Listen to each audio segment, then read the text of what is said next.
CBS 라디오 박정희 한판승부 함께하고 계십니다. 지난해 우리나라 합계 출산율 0.78명, 세계 최저입니다. 그래서 우리 정부와 서울시에서는 저출산 문제 해결책 가운데 하나로 외국인 가사 도우미 도입을 추진하고 있는 상황이죠. 현재 법적으로는 내국인과 중국 동포만 고용할 수 있는데 이제 상대적으로 임금이 낮은 동남아 출신 외국인을 고용을 해서 가사 부담을 줄이고 또 저출산 문제도 해소하고 돌봄 문제도 해소하자라는 취지입니다. 도입을 앞두고 찬반이 엇갈리고 있어서요. 예, 또 관련 법안을 내신 의원님들 모시고 토론해 보겠습니다. 자, 먼저 시대전환의 조정은 의원님 어서 오십시오. 네, 안녕하세요. 반갑습니다. 네, 정의당의 강은미 의원님 어서 오십시오. 네, 반갑습니다. 강은미입니다. 두 분이 자주 만나시더군요, 요즘. 네, 두 번째입니다. 절친합니다. 그러시군요. 예, 오늘도 좀 생산적인 토론을 네. 해주시면 좋겠는데 일단은 외국인 가사 도우미 도입 문제 두 분의 입장부터 한번 들어보죠. 일단은 어느 분부터 해주실까요? 조정은 의원님이 관련 법안을 먼저 도입하셨기 때문에 입장을 알려주시면. 네, 저는 지금 출산율이 0.78, 예. 서울의 경우는 0.54입니다. 어떻게 보면 불임도시, 불임국가 충격적인 상황이라고 생각합니다. 280조 플러스를 쏟아붓는데도 속절없이 떨어지고 있습니다. 예. 무언가 어딘지 아픈지도 모르게 여기저기 침을 놓고 몸만 약해져 가고 있는 상태라고 생각합니다.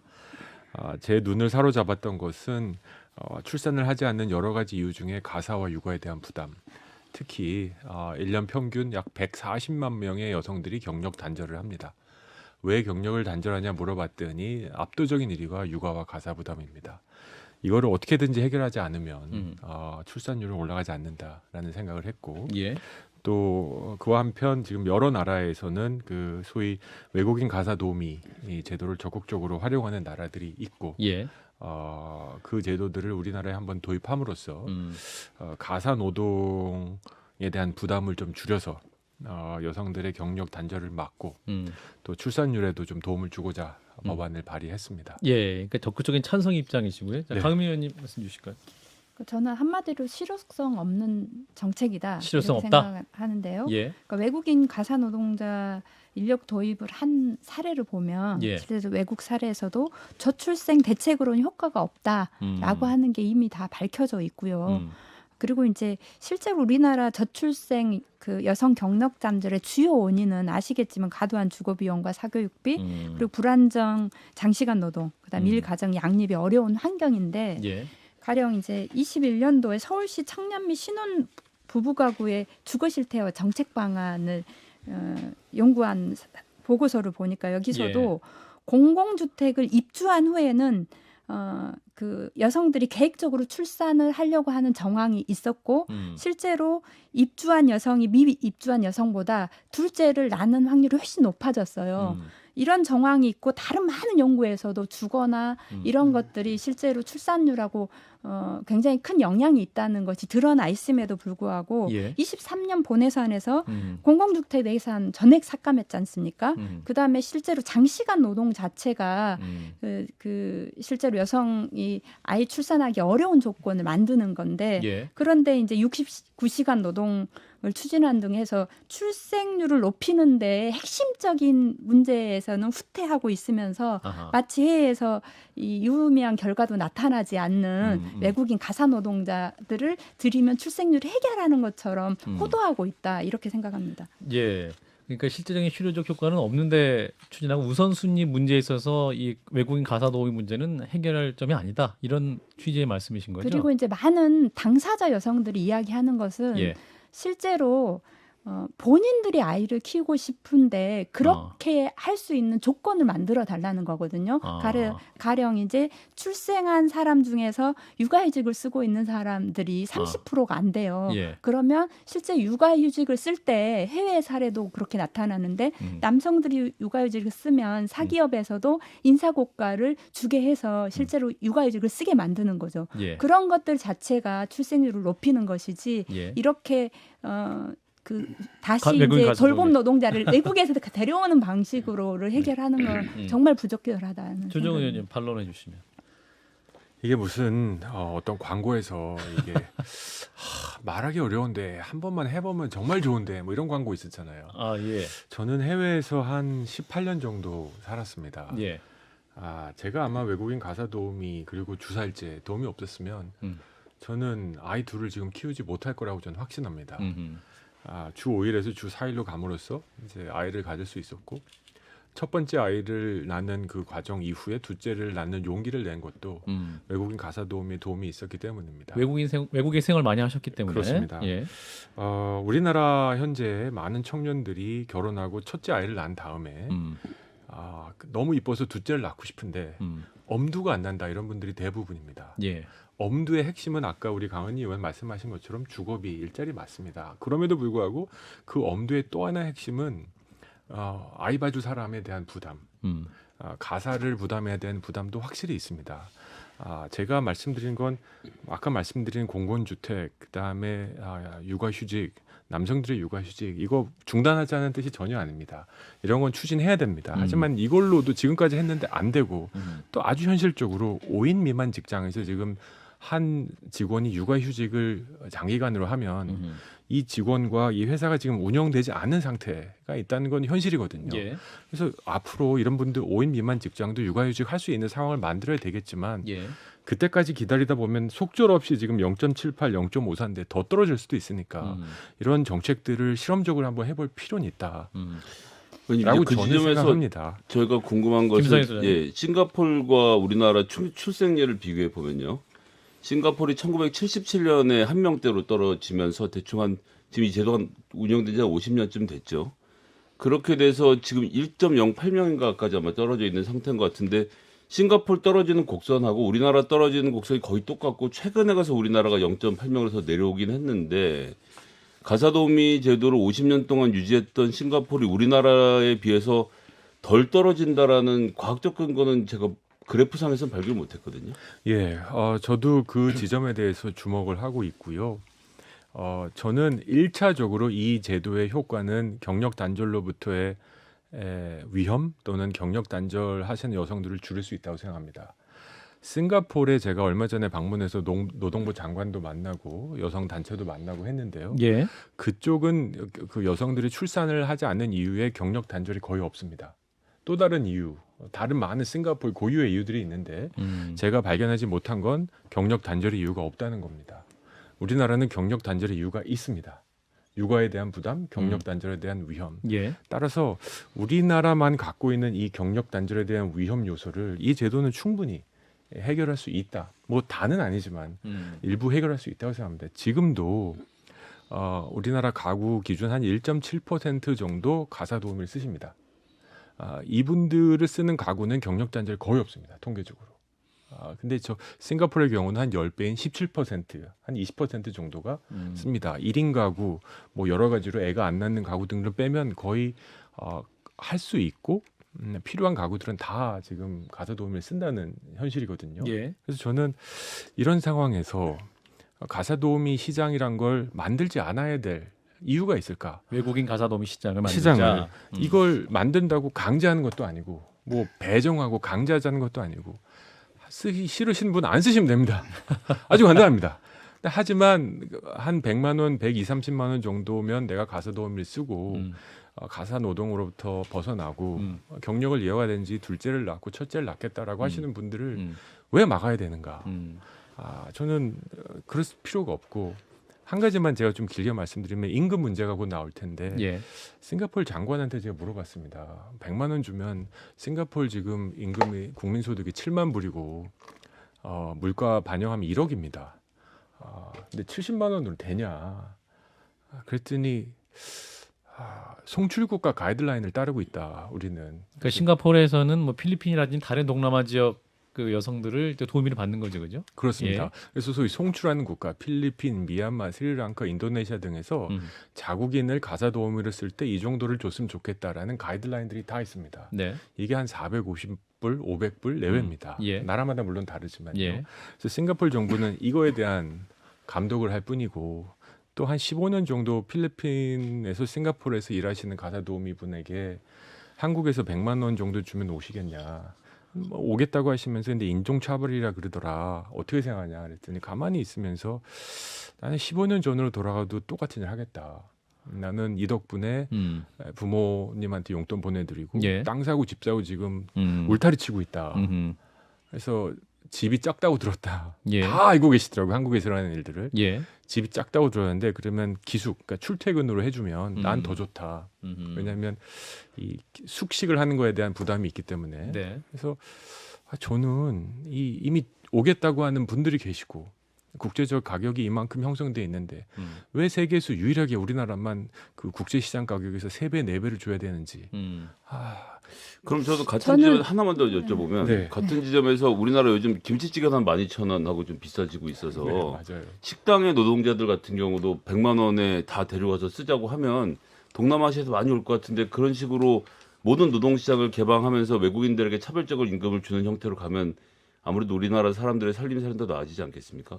전 이런 논리로 결국은 진전할 것 같은데요. 지금 건설 현장에 있는 외국인 근로자가 한 달 평균 얼마 받는지 아십니까?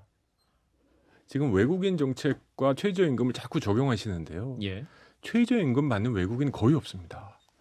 농번기에 모내기 하는 하루 일당 외국인 25만 원입니다. 최저임금을 뚫은 지 오래됐습니다. 왜냐하면 공급이 제한되기 때문입니다. 지금 우리 주변에 최저임금 받고 일하시는 분들은 정말 아주 극소수의 말씀하시는 식당에서 외국인 중에? 네, 외국인 서빙하시는 중에? 그런 분들밖에 없고요. 진짜 우리가 공급이 모자라서 외국인을 필요하는 건설, 농업, 어업 부분에 대해서는 이미 250, 300, 400 지금 주고 있습니다. 그래서 저는 아니 그건 수요만 풀면 100만 잠깐만요. 원에 들어서 일할 사람 많을 것 같아서. 네, 강미 의원님 말씀 주시죠. 저도 예. 이야기를 좀 예, 할게요. 강미 의원님 네. 말씀하시죠. 그 조정훈 의원님이 말씀하신 것의 사실과 다릅니다. 실제로 최저임금을 적용받지 않는 나라가 제가 알기로는 싱가포르하고 홍콩이고요. 여기는 이제 우리나라가 전 세계적으로 인권 감수성이 낮은 70년도에 됐기 때문에 그 그런 제도가. 것이고요. 예. 실제로 최근에 도입된 일본은 최저임금 적용을 하고요.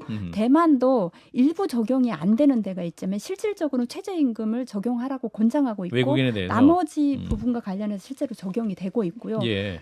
다른 대부분의 나라들도 최저임금 적용이 됩니다. 그런데 적어도 70년대도 아니고 2023년도에 이 제도를 도입하는 10대 경제 대국인 대한민국에서 외국인들의 노동 착취나 인권에 대해서 이런 방식으로 적용하는 것은 받아들일 수 없는 거고요. 특히 이제 우리가 2006년도에 대법원 판례를 통해서 외국인 노동자라도 최저임금하고 근로기준법을 적용해야 된다라는 판례가 나왔고요.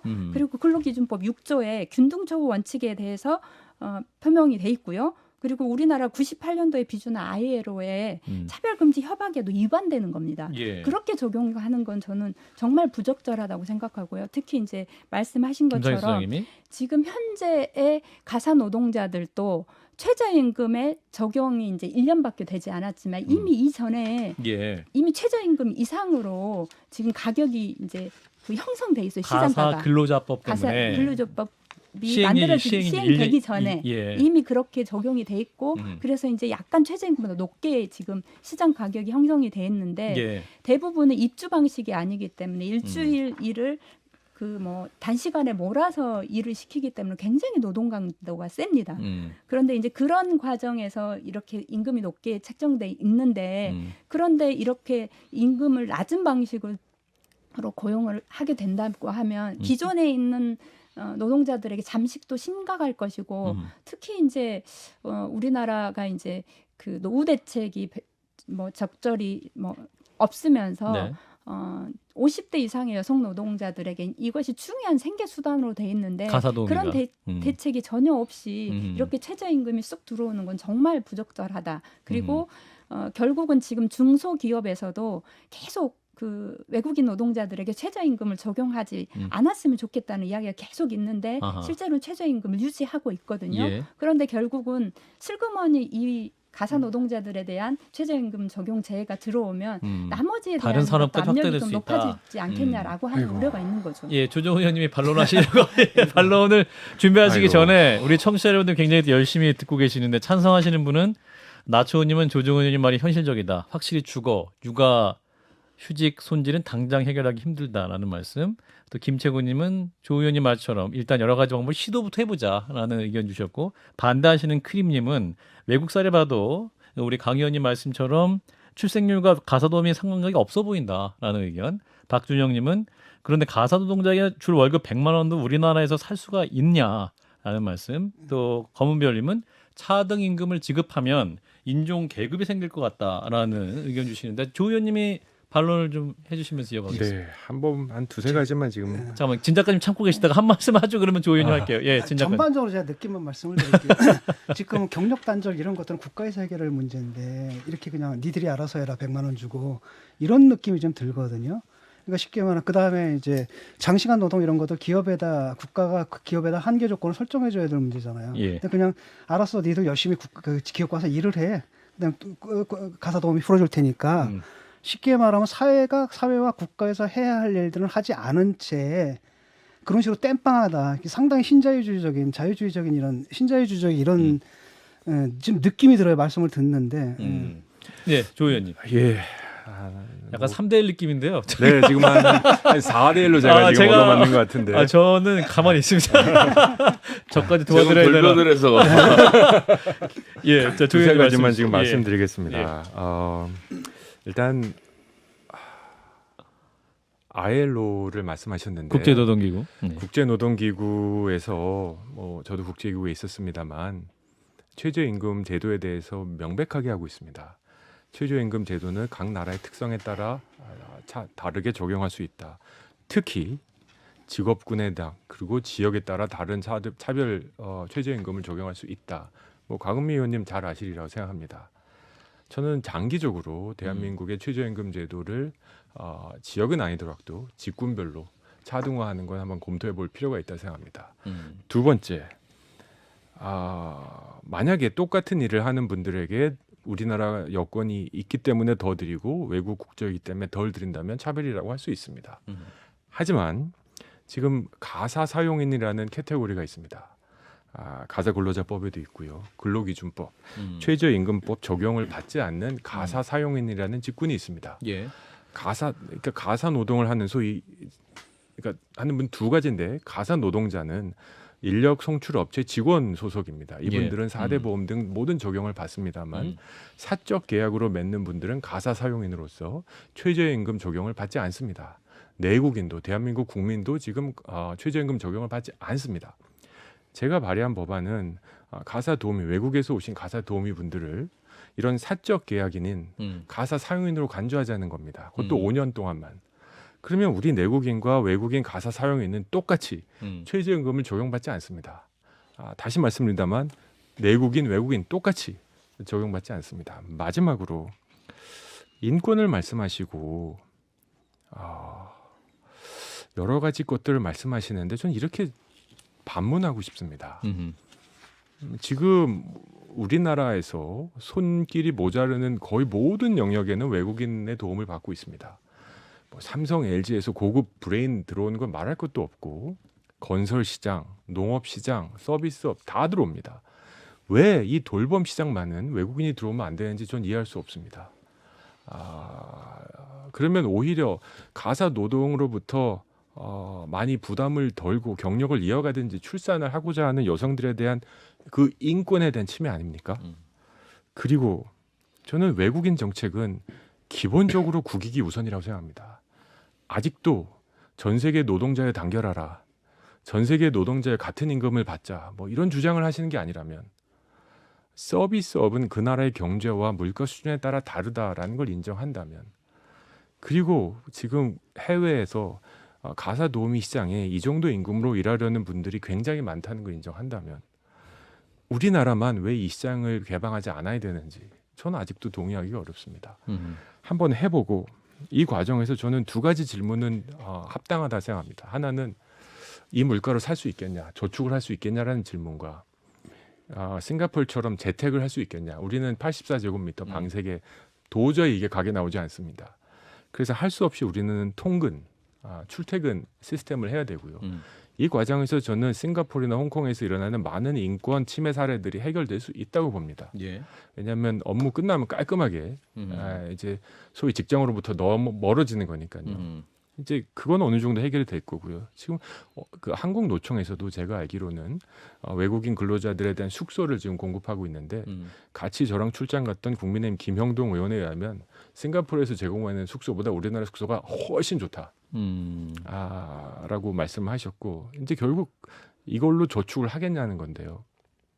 싱가포르에서 75만 원 받고 이 돈을 가지고 저축할 수 있는 분들이라면 저는 할 수 있다고 생각합니다. 네, 안 그러면 이 시장이 형성 안 될 겁니다. 예. 그러니까 저는 추가 발언. 이거는 분리해서 봐야 된다고 생각하거든요. 그러니까 이제 요양보호사를 비롯해서 실제로 우리나라의 돌봄 노동에 대한 문제가 심각하긴 합니다. 예. 그래서 그것은 우리가 국가적으로 어떻게 돌봄에 부여 있는 부분을 어떻게 할 건지와 관련한 논의는 따로 해야 하는데 마치 이 돌봄 문제하고 출생 문제를 해결하기 위한 것을 외국인 가사 노동자를 도입하는 문제를 섞어서 하는 것은 좀 부적절하다고 생각하고요.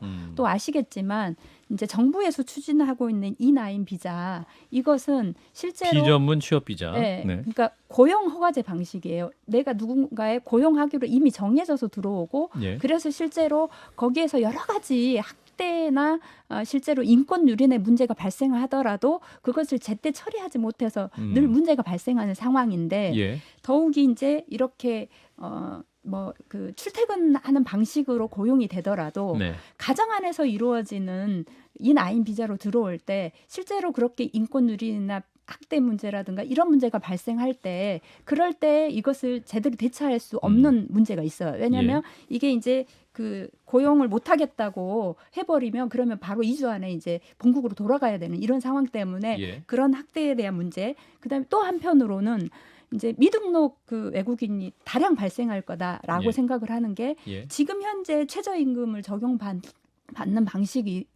방식도 실제로는 여러 가지 이런 그 고용 허가제 안의 문제 때문에 불법 실제로 이제 체류가 생길 수도 그 있다. 미등록 그러니까 그 이제 불법 체류 대신에 미등록 외국인이라고 하는데 그런 방식으로 많이 나와 있는데 다른 노동자들은 최저임금 이상 받고 일을 하는데 여기는 100만 원으로 받고 있는데 그 노동자들이 더욱이 집에서 입주하는 방식도 아닌데 그게 얼마나 가능하겠냐 이런 측면에서도 과연 이 정책의 실효성 자체도 저는 굉장히 떨어진다 이렇게 좀 봅니다. 예, 일단 조정우 의원님이 이제 발의하신 그 법안 내용과 별도로 또 이제 정부에서 하반기부터 외국인 가사도우미 시범 사업을 할 예정이긴 하죠. 그 내용을 보면 아까 이제 강 의원님 말씀하신 비전문 취업 비자, E9 비자, 최저임금을 적용하겠다. 그리고 하루 8시간 주 5일 근무 시 200만 원대 임금을 지급하고 입주형이 아닌 출퇴근형이다. 이렇게 얘기하고 있거든요. 만약 200만 원대를 지급을 하게 되면 이거는 좀 제도상으로 큰 차이가 기존과 좀 없는 게 아닌가라는 얘기도 할 수 있을 것 같아요. 이 제도는 어떻게 보세요? 아니 한 가정에서 어떻게 200만 원을 내요? 그러니까 이게 형 저도 꽤 고소득자인데 우리 어머니 간병인 그게 막한 38이 23, 240만 원에서 더 들어가거든요. 한 300만 원이 들어가거든요. 그거 물론 이제 가족끼리 나누긴 했는데 그래도 부담이 큰데 200만 원이면 맞습니다. 그 정부안에 대한 진중권 선생님 말씀하신 것처럼 이건 방향은 맞는데 중간에 멈춘 제도다라는 생각이 듭니다. 그 30대 여성의 평균 소득이 중위 소득이 약 270만 원 정도입니다. 그러니까는 최저임금 적용하면 220, 30되는데 한 달 벌어서 월급 몽땅 갖다 바쳐야 되는 겁니다. 이거 안 하죠. 저는 이 제도를 하고 나면 이 제도의 혜택을 보신 분들은 분명히 좋은 피드백이 있을 겁니다. 하지만 누가 이 제도를 썼는지 나중에 밝혀보면 굉장히 중상층 이상의 200만 원 할 수 있는 분들 200만 원 아무것도 아닌 분들 지금 로펌 다니는 분들만 한 겁니다. 그래서 저는 이 제도를 하면 오히려 더 부럽게 만들 수 있다라는 생각이 들고요. 차라리 하는 바에 제가 오늘도 그리고 계속 고용노동부 법무부 에게도 계속 얘기하는 게 중간에 멈추면 아니야만 못하다. 한번 가보자. 화끈하게 100만 원으로 가자. 한번 가사 사용인이라는 제도가 있으니까 한번 가보고 도대체 시장이 어느 정도에서 형성되는지 한번 보자. 이렇게 말씀을 드렸고요. 강은미 의원님에게 제가 하나는 동의합니다. 그 고용허가제 E9 이거는 안 될 겁니다. 지금 E9 제도가 불법 비전문 취업 비자 뭐라 그랬죠? 미등록 외국인. 하여튼 똑같은 네. 분을 우리가 말씀드리는데 가장 많이 양성하는 제도입니다. 그래서 이 제도는 빨리 바꿔야 되고요. 또 법치 국가인 대한민국에서 외국인이 불법을 저지르면 이거는 처벌을 받아야죠. 네. 자, 강 의원님. 네. 그러니까 이제 저는 이 캐나다의 퀘벡 같은 경우는 네. 공공 돌봄이 정말 잘 돼 있는 곳이거든요. 예. 그래서 다른 도시들이 안 돼 있는 곳에서 실제로 캐나다 전체가 공공 돌봄을 강화하는 쪽으로 지금 정책이 변화하고 있다고 들었고요. 예. 그리고 실제 이제 제가 아이 키우는 입장에서 보면 이제 특수하게 24시간 근무하거나 이제 그 들쭉날쭉하게 일하는 어떤 직업군이면 몰라도 일반적으로는 만 3세까지 육아가 제일 많이 어렵습니다. 예. 근데 우리가 만 3세까지 육아를 실제로 이제 육아휴직 제도를 좀 더 활성화하고 아까도 말씀드린 것처럼 지금 우리나라는 대부분은 돈을 더 조금 버는 여성들이 육아휴직을 하는 방식으로 되다 보니까 고용 자체에서도 여성 고용을 꺼려하고 그리고 이 남성들은 육아휴직 안 하면서 나중에 승진하고도 차이가 되고 막 이런 상황인데 예. 실제로 남성이든 여성이든 의무적으로 그 만 3세 이전에는 육아휴직을 쓰게 하고 그 인사고과를 강제로. 주는 방식으로 그렇게 의무적으로. 되고 나면 실제로 나머지는 공공 돌봄 안에서 충분하게 저는 가능하지 그 하루에 8시간씩 이 가사 도우미를 쓸만한 상황은 아니라고 해요. 외부에서. 그리고 이미 아까도 그 이야기했듯이 지금 현재 가사 사용인들에게는 최저임금이 적용되지 않지만 시장 가격은 최저임금보다 더 높게 이미 형성이 돼 있어요. 그러니까 막상 쓰려고 하다 보면 마치 그런데 이 지금 그 외국인 노동자들을 데리고 오면 그러면 그게 가능한 것처럼 돼 있는데 실제가 일탈해가지고 아니다는 그냥 거죠. 바로 다른 시장으로 가버리는 거죠. 예. 근데 이해가 안 가는 게 근데 아니 우리 그 독일에 있을 때는 그냥 애를 맡겨요. 그냥 맡겨가지고 퇴근할 때 찾아가면 되거든요. 이게 왜 안 되는 건가? 그다음에 내가 지금 뭐냐면 우리 그 조카가 그걸 해줘 청소 도우미를 해주거든요. 그래서 조카를 써서 물론 전 한 3배를 줘요 저는. 한국에서 네. 말씀하고 계십니다. 아니 그냥 일주일에 한 번 오면 딱 오면은 깨끗해요. 그래봤자 보통 하니까 한 10몇만 원만 있으면 사실 청소 끝나는 거거든요. 그 서비스가 다 있는데. 그 외국인 도움이 돼가지고 그 애들 또 언어 문제도 있고. 예, 그 부분인데 그래서 아이들 입장에서 이제 문화 차이, 네. 현실적인 부분. 그러니까 이제 왜 돌보면 외국인 노동자를 막냐고하셨는데 제조업, 건설업과 달리 보육은 사람의 인격 형성이라든지 또 모국어 습득에 영향을 주는 분야인데 너무 또 이게 과도하게 올 경우에 부작용 없을 것인가라는 질문. 맞습니다. 가장 이상적인 것은 출산, 그러니까 생물학적 부모 또는 입양한 부모가 키우는 게 맞죠. 예. 근데 할아버지 할머니들한테 맡기잖아요. 근데 할아버지 일해야 되고 나가야 되니까 맞벌이 하셔야 되니까 맞벌이가 요즘 대세니까. 근데 할아버지 할머니들을 위해서라도 할아버지 할머니들이 애 봐주러 와서요 청소하고 빨래하고 하느라고 힘 다 빠져서 애를 못 봐요. 저는 외국인 가사 도우미가 와서 청소 가사를 해주면 할아버지 할머니는 온전히 애랑 놀 수 있다고 생각합니다. 그리고 아까 말씀드린 대로 우리나라는 저는 이 제도는 부부 또는 애가 있는 가정뿐만 아니라 1인 가구들에게도 도움이 될 겁니다. 제가 그 소위 일용 송출 업체 하는 사장님들하고 여러 번 상의를 했는데요. 여러분 말씀하신 대로 진중권 선생님 말씀하신 대로 8시간 5일 필요 없을 수도 있다. 1인 가구들은 일주일에 예. 한두 번씩 이렇게 배치해서 그런 노동을 할 수 있으면 지금 여러 그 도시 막 세종 같은 도시들을 얘기하시더라고요. 그런 데서 충분히 새로운 알겠습니다. 시장을 만들 수 있다고 하십니다. 시간이 거의 다 돼서 1분 남았습니다. 그래서 마지막으로 이게 이제 외국인 가사노미 문제 또 저출산 문제 연결해서 좀 과연 이 정부에서 더 국회에서 논의한 해법은 무엇이 있을지 30초씩 말씀 주시죠. 먼저 강은미 의원님부터. 네. 그러니까 저는 지금 이 시기에 더욱이 최저임금을 적용하지 않으면서 외국인 가사 노동자들을 데려오자고 하는 논의를 하고 있는 것 자체가 되게 우리나라가 비정상적이라는 느낌이 들거든요. 우선순위에서. 네. 우선순위에서도 그렇고 진짜로 아까도 말씀드린 것처럼 싱가포르나 홍콩은 70년대 그 법이 도입돼서 오랫동안 지속돼 있기 때문에 최저임금 적용을 안 받는 것인데 예. 이제 이것을 마치 지금 2023년도에 최저임금을 적용하지 말자고 하는 게 알겠습니다. 부적절하다는 거죠. 네, 조 의원님. 예, 도대체 저는 대한민국 국익과 대한민국 국민을 위한 정치를 합니다. 우리 국민들이 이걸 통해서 가사 도움 그리고 경력 단절에 도움이 되고 출산율에 도움이 될 수 있다면 자발적으로 오겠다는 외국인들 그리고 그 정도의 임금 받으면서 일하겠다 하신 분들을 위한 시장을 만들 생각이 있고요. 예. 만들어야 한다고 생각합니다. 예. 자, 오늘 외국인 가사 도우미 도입 문제 찬반 토론해봤는데요. 시간이 굉장히 짧고 문제는 굉장히 중요한 문제이기 때문에 또 이 자리 마련되면 좋겠습니다. 함께해 주신 분 정의당 강은미 의원님, 시대전환 조종원 의원님 두 분 고맙습니다. 네, 감사합니다. 감사합니다. 좋아요. 구독! 알림 설정.